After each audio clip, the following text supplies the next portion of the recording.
नमस्कार, बहुत स्वागत है आप सभी का हमारे इस खास कार्यक्रम में। मैं हूं आपके साथ प्रथा शुक्ला।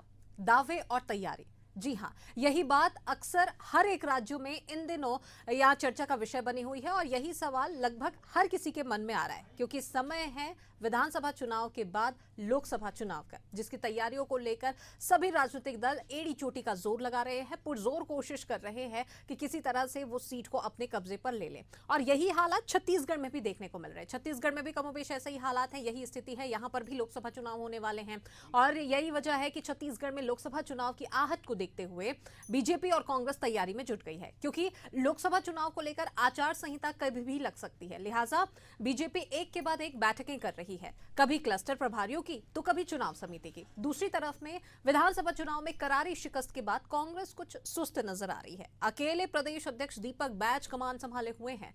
बैच सभी जिलों का दौरा कर रहे हैं, कांग्रेस कार्यकर्ताओं को फिर से सक्रिय किया जा सके। दोनों दल अपनी अपनी जीत के दावे कर रहे हैं, मगर जमीनी सच्चाई क्या है, आज हम इसी मुद्दे पर चर्चा करेंगे। लेकिन उससे पहले सत्ता पक्ष और विपक्ष का क्या कुछ कहना है, आइए आपको सुनाते हैं। प्रत्याशियों के लेकर केंद्रीय चुनाव समिति में बैठक हुई है और मुझे उम्मीद है कि बहुत जल्दी प्रत्याशियों की पहली सूची जारी हो जाएगी। अब ये चेहरे कौन होंगे तो सूची जारी होने के बाद पता चलेगा, लेकिन जीतने योग्य अच्छे प्रत्याशी भारतीय जनता पार्टी चुनाव के मैदान में उतारेगी। कांग्रेस तो पहले से हार मान चुकी है, उनके नेता चुनाव लड़ने से मना कर रहे हैं और जिस प्रकार से भगदड़ कांग्रेस में मची है, जिस प्रकार से आपस में सिर फुटोबल हो रहा है, कांग्रेस पहले से हार मान चुकी है और निश्चित रूप से छत्तीसगढ़ की 11 की 11 सीटें भारतीय जनता पार्टी जीतेगी। अरुण साहु जी उप मुख्यमंत्री हैं और उन्होंने बयान दिया है तो उनको तो अपनी सरकार की उपलब्धियों की बात करनी चाहिए। और जो ट्रेनें रद्द है, अब तो उप मुख्यमंत्री में पहले सांसद ही थे। जी की सरकार है, ट्रेनें अभी भी क्यों रद्द हो रही है? और अभी तक के जो मोदी जी की गारंटी है वो अभी तक लागू क्यों नहीं हुई है? उसके बारे में बात करें। उसका इंतजार जनता कर रही है। किसान है, मजदूर है, महिला है, नौजवान है, सब उसका इंतजार है। चलिए, तो दावे और तैयारियों को लेकर सवाल तो यहाँ पर हो रहे हैं, लेकिन वहीं इसी बीच में सियासी बाजार में यहाँ पर बयानबाजियां भी काफी तेज हो रही है। और जो दो प्रतिक्रिया यहाँ पर सुनाई दी है, अरुण साव की एक ओर में प्रतिक्रिया आई है, तो वहीं दूसरी तरफ में इस प्रतिक्रिया का, इस बयान का पलटवार खुद पूर्व मुख्यमंत्री भूपेश बघेल ने भी किया। चलिए, आज इसी पर हम विस्तार से चर्चा करने वाले हैं, जिसके लिए बीजेपी से हमारे साथ में एतराम साहू जी हैं और साथ ही कांग्रेस से जावेद खान जी, दोनों ही हमारे साथ में जुड़ चुके हैं। आप दोनों का बहुत स्वागत है। तो चलिए, सबसे पहले जावेद खान जी, आप ही के पास में आ रही हूँ। जिस प्रकार से प्रतिक्रिया भी हमने सुनाई है अपने दर्शकों को, आपने भी सुनी है कि अरुण साहु का सीधे साफ तौर पर कहना है कि कांग्रेस तो पहले ही हार मान चुकी है। क्या कहेंगे आप इस पर? नमस्कार प्रथा जी, आपको, आपके सभी दर्शकों को नमस्कार, साथ ही मीडिया पैनलिस्ट को भी मेरा नमस्कार। देखिए, अरुण साहु जी आज अहंकार में डूब चुके हैं। वो भूल गए हैं कि वो पहले सांसद थे, आज प्रदेश के उप मुख्यमंत्री हैं। आज लोकसभा का चुनाव सर पर है। अगर उन्हें कुछ बात करनी चाहिए तो प्रदेश में जो 9 सांसदों को प्रदेश की जनता ने चुन करके लाया, उनके बारे में बात करनी चाहिए थी। उनकी रिपोर्ट कार्ड सामने में उनको रखना चाहिए कि इस 5 साल में वो सांसद क्या किए और वो स्वयं सांसद के रूप में क्या किए, छत्तीसगढ़ की जनता क्या उपलब्धि किए। जबकि छत्तीसगढ़ की जनता ने इन पर विश्वास करके छत्तीसगढ़ में कांग्रेस की सरकार बनाने के बावजूद भी इनको सांसद बनाया, 9 सांसद दिए। लेकिन आज इस पर बात नहीं करेंगे। आप मोदी की गारंटी की जो ये बात कर रहे हैं, असल में ये मोदी की गारंटी तो है ही नहीं। ये तो मोदी जी के जुमले हैं, जिसका नाम बदल करके गारंटी कर दी गई है। आज उस पर बात नहीं हो रही है। भाई, 500 रुपए सिलेंडर की गारंटी दी गई थी, 500 रुपए सिलेंडर क्या हुआ? 3100 रुपया किसानों के खाते में डालने की बात हुई, आज तक नहीं पहुंचा है। महिला वंदन योजना का पैसा अभी तक नहीं पहुंचा है। 1 लाख युवाओं को रोजगार देने की बात वो कहाँ गया? बजट में तो कहीं का नाम जिक्र तक नहीं है। तो आज उनको उसकी बात करनी चाहिए, कांग्रेस को छोड़ देनी चाहिए। देखिए, कांग्रेस पार्टी से चुनाव लड़ना है, कांग्रेस पार्टी को पता है, पार्टी अपने तरीके से तैयारी कर रही। और आपके माध्यम से प्रदेश की जनता को मैं बताना चाहता हूं कि हमारी बैठक हो चुकी है। पूरे 11 लोकसभा के लिए नाम तय चुके हैं, नाम हाईकमान के पास जा चुके हैं और हर नेता का नाम क्या है के बैठ फाइनल में हाईकमान जिसको चुनाव लड़ेंगे, वो दमदारी के साथ चुनाव लड़ेंगे। रही संगठन की बात, तो संगठन में भी लगातार चुनाव संचालकों की नियुक्तियां हो चुकी है, विधानसभा समन्वयक की नियुक्तियां हो चुकी है, और आपने देखा है कि पीसीसी अध्यक्ष चलिए, तो कुल मिलाकर ये समझा जाए कि कांग्रेस पूरी अपनी तैयारी में नजर आ रही है। एड़ी चोटी का जोर कांग्रेस भी लगा रही, लगातार बैठकें भी कर रही है और नामों को लेकर मंथन भी पार्टी के भीतर में किया जा रहा है और बेवजह की बातें यहां से सत्ता पक्ष की ओर से निकलकर सामने आ रही, ये कहना है कांग्रेस का। चलिए एहतराम जी, मैं आपके पास में आना चाहूंगी, क्या कहेंगे आप? लगातार जिस प्रकार से बयानबाजियां हो रही है, विधानसभा चुनाव में निश्चित तौर पर बीजेपी को बड़ी जीत तो मिली है, लेकिन अरुण साव का जिस प्रकार से ये बयान सामने आया है, कहीं ना कहीं ओवर कॉन्फिडेंस जैसी ही तो स्थिति यहाँ पर नहीं आ रही है, या क्या कहेंगे आप अरुण साव जी के जो बयान सामने आया उसको लेकर? सीता जी नमस्कार, जावेद जी को नमस्कार और सारे दर्शकों को मेरा नमस्कार। भारतीय जनता पार्टी सिद्धांतों को लेकर चलने वाली पार्टी है। अरुण साव जी का बयान जो वर्तमान स्थिति में कांग्रेस की जो स्थिति देखकर बोल रहे हैं, वह बिल्कुल सही बोल रहे हैं। अभी जावेद जी बोल रहे थे अहंकार में डूबे, अहंकार में तो कांग्रेस डूब गई थी। उनके अहंकार के कारण वो बड़ी बड़ी बातें करते थे, 75 पार बोलते थे, आज उनकी 35 सीटों में उनकी सरकार सिमट गई। ये कांग्रेस की स्थिति के कारण हुई है।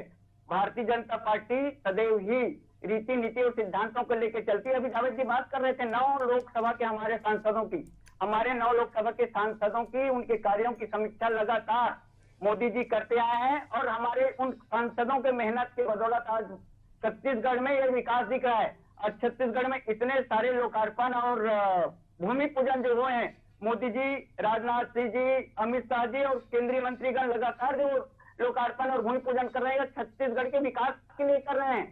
आज रेलवे स्टेशन की बात कर रहे थे, रेलवे स्टेशन में अमृत भारत रेलवे स्टेशन, पहले 7 रेलवे स्टेशन को शामिल किया गया, उसके बाद 21 रेलवे स्टेशन को शामिल किया गया। जब विकास हो रहा है तो विकास हो रहा है, रेलवे ट्रैक बढ़ा है तो थोड़ी बहुत ट्रेनें बाधित तो होंगी, पर जब विकास होगा, जहाँ पे रेलवे स्टेशन नहीं था उन सुदूर अंचलों में, बस्तर के सुदूर अंचलों में रेलवे स्टेशन खुला है। जिन रेलवे स्टेशनों में कोई भी सुविधा नहीं थी, उन रेलवे स्टेशनों को सुविधाजनक बनाया गया है। जहाँ पे ओवरब्रिज नहीं थी, उनको ओवरब्रिज बनाने के लिए, अंडरब्रिज बनाने के लिए लोकार्पण अभी 24 फरवरी को किया गया। चलिए बिल्कुल एहतराम जी, विकास की बात तो यहाँ पर होगी और लगातार पार्टी की ओर से काम किया जा रहा है, लेकिन मुद्दा जो हमारा है वो लोकसभा को लेकर है।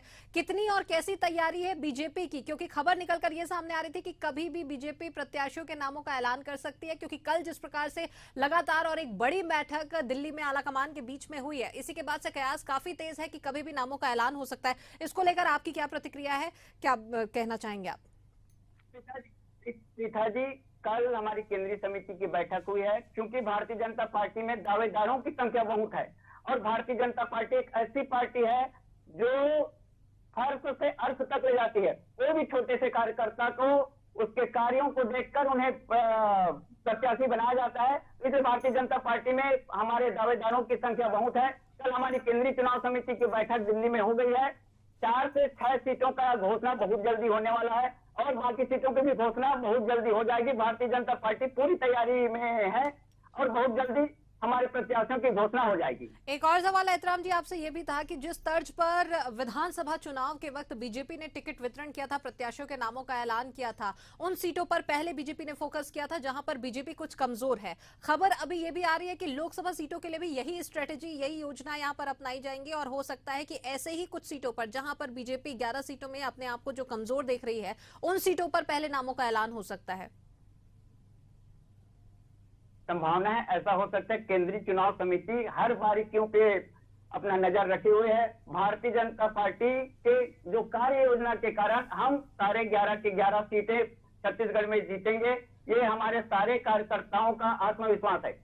चलिए सभी कार्यों का जी भाजपा कांग्रेसी है, पर जो जनता है वो जनता कार्यों को देखकर वोट देती है। मोदी जी के 10 साल के कार्यों में पूरे देश की जनता मोदी को वोट देने के लिए आतुर है। इसलिए भारतीय जनता पार्टी उनके कार्यों में खड़ा उतरे ऐसे प्रत्याशी चुनाव मैदान में उतार रही है। चलिए जावेद जी आपके पास में आ रही हूँ, बीजेपी की क्या स्ट्रेटेजी है, क्या योजनाएं हैं इस चुनाव को लेकर, ये तो हमने उनसे समझने की कोशिश की है। कांग्रेस की अगर बात करें तो कांग्रेस की ओर से क्या कुछ स्ट्रेटेजी अपनाई जाएगी? दीपक बैज की बात करें तो खुद अकेले कमान संभालते यहाँ पर दिखाई दे रहे हैं, हर एक क्षेत्र का वो लगातार दौरा कर रहे हैं। दूसरी तरफ में अभी अगर वर्तमान में अगर स्थिति की बात करें तो केवल 2 सीटें ही कांग्रेस के खाते में है लोकसभा की। क्या कहेंगे आप, कैसी स्ट्रेटेजी है और क्या योजनाएं हैं, किस तरीके से अब आगे कदम कांग्रेस बढ़ाती नजर आ रही है इस चुनाव के मद्देनजर? देखिए प्रीता जी, दीपक बैज जी पीसीसी अध्यक्ष है, तो वो लगातार प्रदेश का दौरा कर रहे हैं, वो हमेशा दौरा करते रहते हैं, तो ये एक अलग चीज है। रही चुनाव तैयारियों में अकेले दिख रहे वाली बात, तो ऐसा नहीं है। हर हमारे शीर्ष नेतृत्व के, जो हमारे प्रदेश के जो नेता है, अपने अपने क्षेत्र को बांधने में लगे हुए, अपने अपने क्षेत्र में कार्य कर रहे हैं और लगातार बैठक का दौर जारी है। मेरा बूथ सबसे मजबूत कार्यक्रम कांग्रेस पार्टी चला रही है। वही युवा कांग्रेस की बात करूं तो पंचायत चलो, वार्ड चलो अभियान चल रहा है। ऐसे ही हर संगठन अपना कार्यक्रम कर रहे हैं। रही बात हमारी जो स्ट्रेटेजी है, स्ट्रेटेजी यही है, इस बार भारतीय जनता पार्टी से ज्यादा सीटें हम जीत करके आ रहे हैं। कारण भी है, कारण यह है कि ये कह रहे थे एहतराम साहब हमारे सांसद ने ये किया वो किया, 65,000 से ज्यादा ट्रेनें रद्द हो जाती है, इनके मुंह पे ताला लगा रहता है, वो शब्द नहीं बोलते। सवाल पूछने में संसद में इनके जो सांसद है वो फिसड्डी साबित होते हैं, जबकि दीपक बैज जी पीसीसी अध्यक्ष है, 72 सांसद है, वो 350 से ज्यादा जनहित की सवाल छत्तीसगढ़ से जुड़े हुए लोकसभा के सत्र में पूछते हैं। उसके बाद हसदेव जंगल कट रहा है, एक सांसद इतना मुंह नहीं खोल रहा है, कुछ बोल तक नहीं रहा है। और तीसरी सबसे महत्वपूर्ण चीज है कि मैं इनसे पूछता, अगर आपके सांसद बहुत अच्छा काम किए हैं तो क्या 11 सांसदों को आप रिपीट करने की ताकत रखते हैं, हिम्मत रखते हैं? क्या एक भी सांसद का आप टिकट नहीं काटेंगे? क्योंकि तो आप तो मोदी के नाम के चुनाव लड़ते हैं। और दूसरी बात ये कह रहे हैं कि इतने सारे आपके पास आवेदन आए, चैलेंज करते हैं कांग्रेस पार्टी के पास 200 आवेदन आए, आप संख्या बताएं और जारी करें आवेदन। देखिए लोकतंत्र की बात करते हैं, इनकी पार्टी में लोकतंत्र खत्म हो चुका है। जो मोदी साहब बोलेंगे उसी को टिकट मिलेगा। एक कार्यकर्ता तो सोच नहीं सकता आवेदन करने की, लेकिन कांग्रेस बूथ स्तर पे, चलिए बिल्कुल बिल्कुल, बीजेपी की ओर से कितनी कैसी तैयारी, ये तो हम जावेद जी उनके पास में जाएंगे, खुद एहतराम जी से हम जानने की कोशिश भी करेंगे। लेकिन वापस से अगर आपकी पार्टी की, कांग्रेस की अगर बात करें, तो कांग्रेस की ओर से क्या लगता है, क्या वो मुद्दे रहेंगे, क्या वो बातें रहेंगी जिसको लेकर वो क्षेत्रों का दौरा करेंगे या जनता के बीच में पहुंचेंगे? क्योंकि 2 ही सीट है, कुल 11 सीटें होती है, बाकी की सीटों को कैसे हथियाने की कोशिश फिर कांग्रेस करेगी? देखिए जो मोदी की गारंटियां बोला जा रहा है, असल में ये मोदी के जुमले हैं, और इन मोदी के जुमलों को ही लेकर के हम जनता के बीच में जाने वाले हैं। चाहे विधानसभा चुनाव के बाद में ये जो जुमले फेंके गए थे, जो आज तक पूरे नहीं हुए, उसको लेकर के जाएंगे। और 10 साल से मोदी जी ने बहुत सारे जुमले दिए थे, बहुत हुई महंगाई की मार, अब की बार मोदी सरकार, महंगाई कहाँ कम हुई, महंगाई तो 4 गुना बढ़ गई है। वही अगर आप भी एक महिला है, मैं एक आंकड़ा रखना चाहता हूँ, आज भारत देश में हर घंटे 3 बलात्कार होते हैं, हर दिन 3 महिला तस्करी होती है, हर 12वें मिनट में महिला पर एसिड अटैक होता है, हर 84वें मिनट में दहेज के नाम पर महिला की हत्या होती है। तो ये देश तो मोदी जी ने बना दिया है। तो ये सारी चीजों को लेकर हम जनता के बीच में, और इनके जो 9 सांसद जो पूरी तरह से साबित हुए हैं, नक्शा साबित हुए, क्रियाकलापों को हम जनता के पीछे लेकर के जाएंगे। और हमें निश्चित यह तय है कि छत्तीसगढ़ जनता इस बार इनके बातों में आएगी, भले प्रदेश की सरकार जरूर बन गई है। चलिए बिल्कुल, छत्तीसगढ़ की जनता किनके बातों पर आती है, क्या बीजेपी की बात सुनेगी या कांग्रेस की, ये तो आने वाला वक्त और चुनावी नतीजे ही बताएंगे। एहतराम जी आपके पास में आती हूँ, क्या कहेंगे आप, जिस प्रकार से अभी 11 लोकसभा सीटें छत्तीसगढ़ में है, तो इसमें बीजेपी के पास में 9 सीटें हैं, कांग्रेस के खाते में 2 सीटें हैं। बीजेपी किस प्रकार की स्ट्रेटेजी अपना रही है? क्या टिकट वितरण को लेकर, जो प्रत्याशी चयन को लेकर जो बात निकलकर सामने आ रही, क्या पुराने ही चेहरों को फिर से मौका दिया जाएगा या फिर कोई नई प्लानिंग, नई स्ट्रेटेजी हो सकती है बीजेपी की? रेखा जी, भारतीय जनता पार्टी में कार्यकर्ता, निष्ठावान कार्यकर्ताओं की फौज है। अभी वर्तमान में 3 प्रदेश के चुनाव में आपने देखा, कांग्रेस जिस प्रकार से पहले से प्रोजेक्ट करती थी मुख्यमंत्री, वैसा भारतीय जनता पार्टी ने नहीं किया, और तीनों राज्यों में सबको चौंकाने वाले मुख्यमंत्री के चेहरे दिए। भारतीय जनता पार्टी चेहरे में विश्वास नहीं करके उनके कामों में भरोसा करती। भारतीय जनता पार्टी एक ऐसी पार्टी, अपने जो छोटे से कार्यकर्ता को भी भारतीय जनता पार्टी बड़े से बड़े दायित्वों को निर्वहन करने की जिम्मेदारी देती। भारतीय जनता पार्टी सबका साथ, सबका विकास और सबको विश्वास में लेकर चलने वाली पार्टी है। सारे 9 सांसद को रिपीट करेगी नहीं करेगी, या भारतीय जनता पार्टी के शीर्ष नेतृत्व तय करेगा कि भारतीय जनता पार्टी में किस कार्यकर्ता को टिकट दिया जाएगा। उनके लिए 9 सांसद एक कार्यकर्ता है, जैसे अन्य कार्यकर्ता एक कार्यकर्ता है। भारतीय जनता पार्टी उसी को लेके कार्य करती है। कांग्रेस नहीं है जो दिल्ली के उनके हाईकमान जिसके नाम पे टिकट लगा दे उसको टिकट देगी। भारतीय जनता पार्टी कार्यकर्ताओं के बीच तय होता है। अभी जावेद जी बोल रहे थे कि इनके कार्यकर्ताओं का आवेदन है, आवेदनों की तो लंबी फेरिस्त है। हमारे तो एक लोकसभा में 1.5, 2, 250 कार्यकर्ता आवेदन किए। एक पार्षद भी है, वो भी आवेदन किया है लोकसभा चुनाव के लिए, जो कांग्रेस की स्थिति को देखकर। पीठा जी, अभी जो इस देश की दशा 10 सालों में बदली, स्वच्छ भारत हो, उज्ज्वला योजना हो, जीवन ज्योति बीमा योजना हो, मातृवंदन योजना हो, बेटी पढ़ाओ योजना हो, इन सारे योजनाओं में इस देश की महिला, युवा, किसान भी समृद्ध हो, किसान सम्मान निधि भारतीय जनता पार्टी के द्वारा दिया जाता है।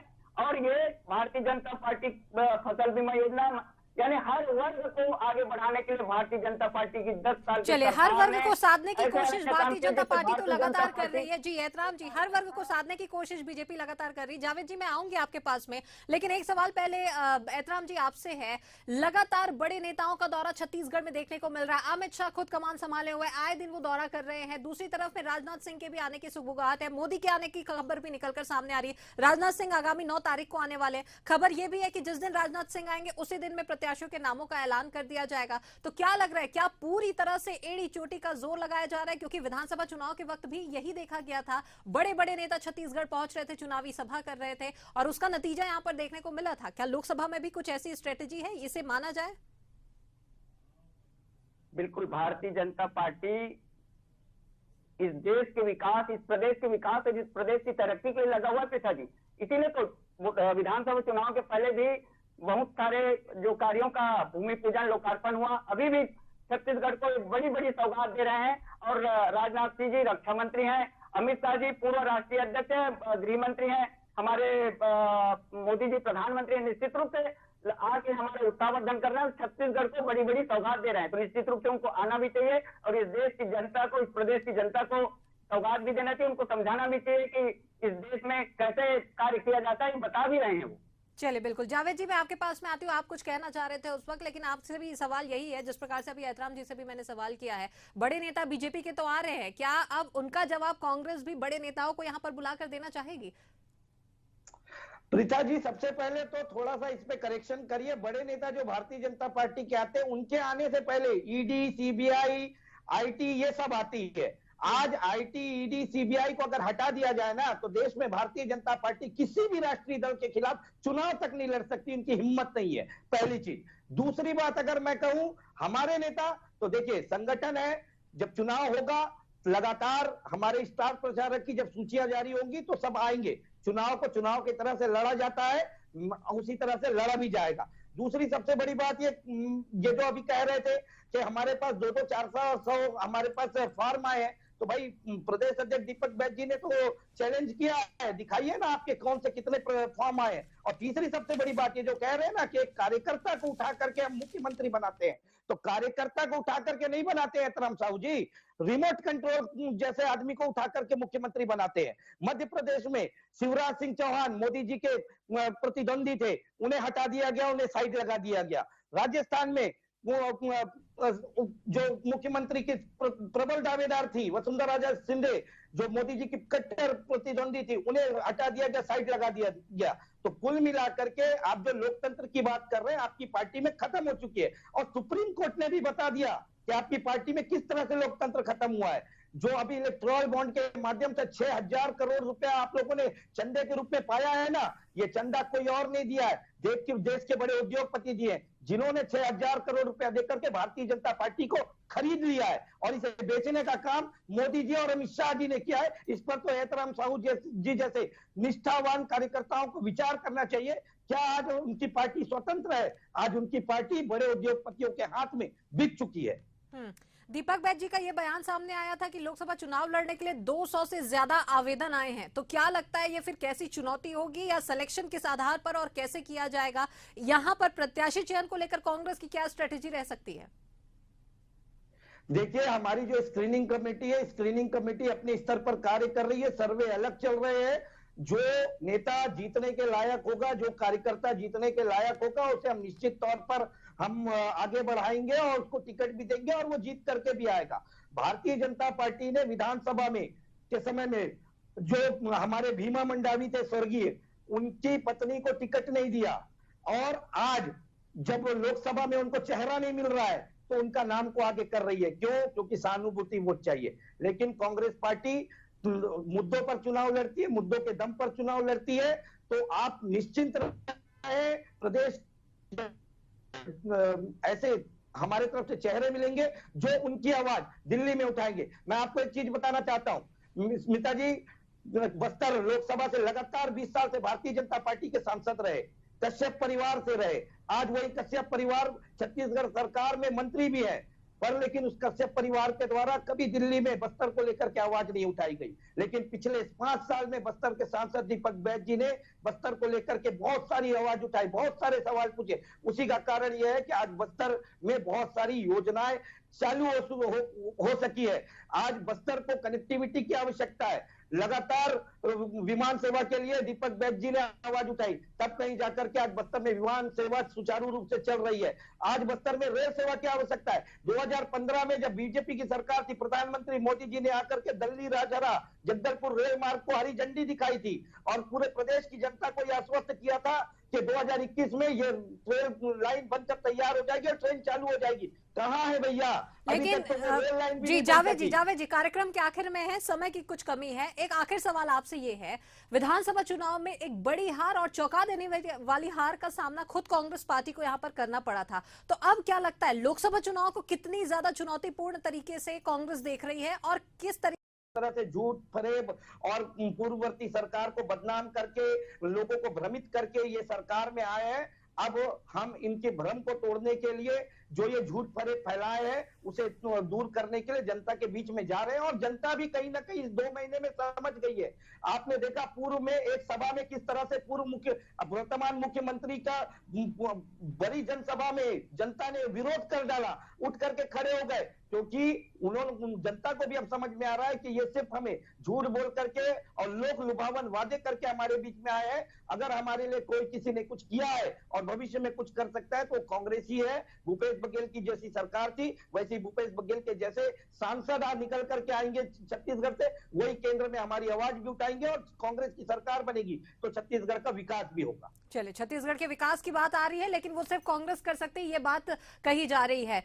एतराम जी आप क्या कहेंगे? अंतिम प्रतिक्रिया बहुत संक्षेप में, क्योंकि कांग्रेस की क्या कुछ स्ट्रेटेजी है, कितने ताकत के साथ में, कितने चुनौतीपूर्ण ये हालात हैं उनके लिए, ये तो उन्होंने बता दिया है, ये तो हमने समझ लिया है। बीजेपी किस ताकत के साथ में, किस स्ट्रेटेजी के साथ में आने वाली, अंतिम प्रतिक्रिया बहुत संक्षेप में। सीता जी, भारतीय जनता पार्टी जनता के बीच किए हुए कार्यों को लेकर आ रही है। अभी जावेद जी बोल रहे थे आईटी, ईडी, सीबीआई की जब बात कर रहे थे तो आईटी, ईडी और सीबीआई उन्हीं लोगों के पास जाती है जो गलत के हैं। अभी राज्यसभा के इनके सांसद झारखंड के जब इनके पास कांग्रेस और दूसरी पार्टी छोड़ करके आपकी पार्टी में जाते हैं, उनके पास क्यों नहीं जाती है? सारे भ्रष्ट लोग जब आपकी पार्टी में आते हैं तो वो क्लीन हो जाते हैं क्या? मोदी जी के पास में ऐसी कौन सी वॉशिंग मशीन है जिसमें भ्रष्ट आदमी क्लीन हो जाता है?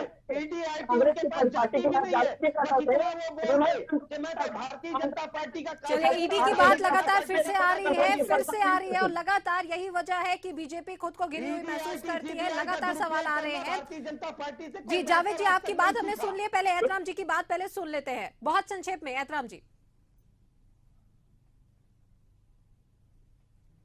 एतराम जी आवाज मिल पा रही है आपको?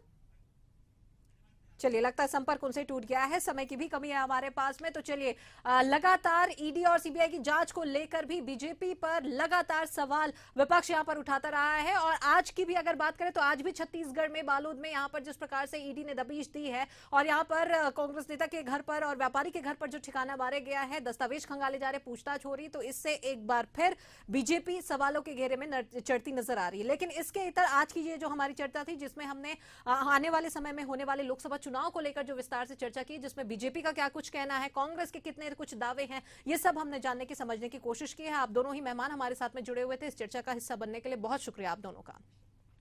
तो दावे और तैयारियां कितनी हैं, कांग्रेस के लिए कितनी चुनौती है विधानसभा चुनाव में हार के बाद, और विधानसभा चुनाव में जीत के बाद में अब कितनी कठिनाइयां बीजेपी को सामना करना पड़ रहा है, ये सब हमने विस्तार से जानने की और समझने की कोशिश की है। लेकिन दावे और वादे दोनों ही पार्टियों के अपने अपने हैं, और आश्चर्य की बात यह भी है कि दोनों ही पार्टियां अपनी अपनी जीत को लेकर काफी आश्वस्त नजर आ रही है। अब देखना यह होगा कि धुआंधार रैली, प्रचार प्रसार जो पार्टी की ओर से किया जा रहा है, बड़े नेता जो पार्टी की कमान यहां पर केंद्रीय नेतृत्व जो संभालते नजर आ रहे हैं, इनका किस प्रकार से और व्यापक परिणाम देखने को मिलता है आने वाले समय में होने वाले लोकसभा चुनाव में, ये तो वक्त बताएगा और चुनावी परिणाम बताएंगे। इसी के साथ आज के हमारे इस खास बुलेटिन में फिलहाल इतना ही। देश और दुनिया की ताजा अपडेट्स के लिए आप देखते रहिए एशियन न्यूज। नमस्कार।